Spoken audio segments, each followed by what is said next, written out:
یہ ہیں لیبیا کے سابقہ لیڈر جنرل معمر گدافی، جن کو انہی کے ملک کے لوگوں نے سڑکوں پہ گھسیٹ کر بے رحمی سے مار ڈالا۔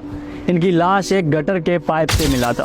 آپ کو حیرانی ہوگی سن کر کہ انہوں نے کوئی جرم نہیں کیا تھا، نہ ہی کوئی کرپشن کیا تھا اور نہ ہی غدار تھے یہ، بلکہ ان کا شمار تو دنیا کے سب سے زیادہ ملک سے وفا کرنے والے لیڈرز میں ہوتا تھا۔ یہ اپنے عوام کو اپنی اولاد سے بڑھ کر پیار کرتے تھے۔ جنرل گدافی کے دور حکومت میں گیس، پانی، بجلی بالکل مفت تھی۔ جب تک گدافی کا حکومت تھا کسی کے گھر پہ بھی بجلی اور گیس کا بل نہیں آیا تھا۔ اگر لیبیا کے عوام کو قرض کی ضرورت ہوتی تو وہ لیبیا کے کسی بھی بینک سے بنا سود کے جتنا چاہے قرض لے سکتی تھی۔ لیبیا میں اگر کوئی کاشتکاری کرنا چاہتا تو گورنمنٹ زمین اور گھر ان کو بالکل مفت دیتی تھی۔ اس کے علاوہ کھاد اور سارا سامان جو بھی فارمنگ میں یوز ہوتا ہے وہ بھی گورنمنٹ بالکل مفت دیتی تھی۔ اگر کوئی اپنا ذاتی گاڑی لینا چاہتا تو 50% پیسے گورنمنٹ دیتی تھی، یعنی اس گاڑی کی قیمت کے آدھے پیسے گورنمنٹ ادا کرتی تھی۔ لیبیا میں اپنا گھر ہونا ہر کسی کا بنیادی حق سمجھا جاتا تھا۔ ہر نئے شادی شدہ جوڑے کو گورنمنٹ $50,000 دیتی تھی اپنا گھر بنانے کے لیے، اور تعلیم کا پورا خرچہ بھی لیبیا کی گورنمنٹ کے ذمہ ہی تھا۔ والدین اپنے بچوں کو جس بھی اسکول میں پڑھانا چاہتے اس کی فیس لیبیا کی گورنمنٹ دیتی تھی۔ اگر گریجویشن کے بعد بھی کسی شہری کو نوکری نہیں مل پاتی تو گورنمنٹ اس کو اس کی تعلیم کے مطابق ہر مہینے سیلری دیتی تھی۔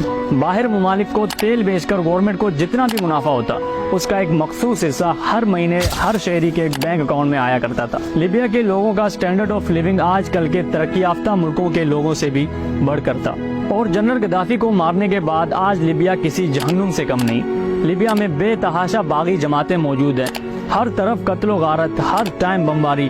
لیبیا آج کسی جہنم سے کم نہیں، ہر دن ہزاروں شہری مارے جاتے ہیں ان بمباریوں میں، اور لیبیا کی اکنومی تو بالکل تباہ ہو گئی ہے۔ اب سوال یہ آتا ہے کہ اگر اتنا اچھا لیڈر تھا گدافی اور لوگ اتنے خوش تھے تو گدافی کو اتنے بے رحمی سے مارا کیوں گیا؟ جنرل گدافی کی موت کی سب سے پہلی وجہ تو یہ ہے کہ وہ امریکہ کو نہیں مانتا تھا، وہ امریکہ کے لیے ایک بہت بڑا خطرہ بن گیا تھا۔ جنرل گدافی اکثر اپنے انٹرویوز میں کہا کرتے تھے کہ اب وقت آ گیا ہے کہ ہم سب مسلمان اکٹھے ہو جائیں، ورنہ فلسطین، شام اور عراق کے بعد ایک ایک کر کے ہم سب کی باری آنے والی ہے۔ امریکہ اور باقی دشمن ممالک ایک ایک کر کے ہم سب کو تباہ کر دیں گے۔ وہ اکثر کہا کرتے تھے کہ اگر مجھے مارا گیا تو لیبیا پہلے جیسا نہیں رہے گا، میں لیبیا کی شان و شوکت اپنے ساتھ لے جاؤں گا۔ دوسری وجہ یہ تھی کہ لیبیا کے پاس بے تحاشا پیسہ تھا اور 143 ٹن گولڈ ریزرو موجود تھا۔ اس کے علاوہ تیل جو پوری دنیا میں $US میں بیچا جا رہا تھا اور اب دینار اور روپے میں بھی بیچا جائے گا۔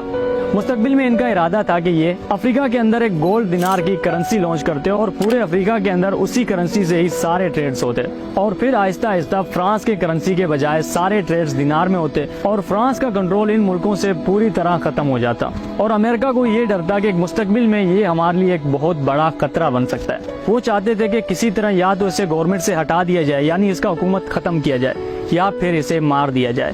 امریکہ بس ایک موقع کے انتظار میں تھا کہ کوئی ایک موقع ملے اور ہم اسے مار ڈالیں۔ 2010 میں اکنامک کرائسس کی وجہ سے پوری دنیا میں مہنگائی بڑھ گئی تھی اور اس کا اثر لیبیا میں بھی ہوا تھا۔ اسی بات کو لے کر لیبیا کے لوگوں نے پورے ملک میں پرامن احتجاج کرنا شروع کیے۔ امریکہ کو تو بس ایک بہانہ چاہیے تھا۔ اس پرامن احتجاج کو امریکہ نے ہوا دینا شروع کیا، ایک چھوٹے سے چنگاری کو ایک بہت بڑا آگ بنایا اور اسے بجھنے بھی نہیں دیا۔ پوری دنیا میں میڈیا کے ذریعے انہوں نے یہ میسج پہنچایا کہ ان مظاہروں کو روکنے کے لیے گدافی اپنے ہی لوگوں پر ظلم کر رہا ہے، اور آرام آرام سے گدافی کے خلاف باغی ایک نئی گورنمنٹ بنا لیتے ہیں۔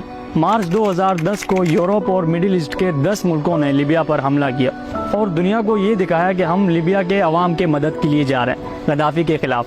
20 اکتوبر 2011 گدافی 85 گاڑیوں کے قافلے کے ساتھ بیغازی شہر جا رہے تھے کہ نیٹو فورسز نے ان کے فون سے ان کا لوکیشن ٹریس کر کے ان پہ ڈرون حملہ کرایا، جس میں اس کے قافلے کو تو بہت نقصان ہوا تھا، پر گدافی خود بچ گئے تھے۔ وہ اپنی جان بچانے کے لیے ایک پائپ کے اندر گھس گیا، لیکن باغیوں نے اس کو دیکھ لیا تھا۔ انہوں نے اس کو باہر نکالا اور بہت ہی بے دردی سے اس کو مارنا شروع کیا۔ جنرل گدافی اپنے چہرے سے خون صاف کرتے ہوئے بس یہی کہہ رہا تھا کہ خدا اس ظلم کی اجازت نہیں دیتا۔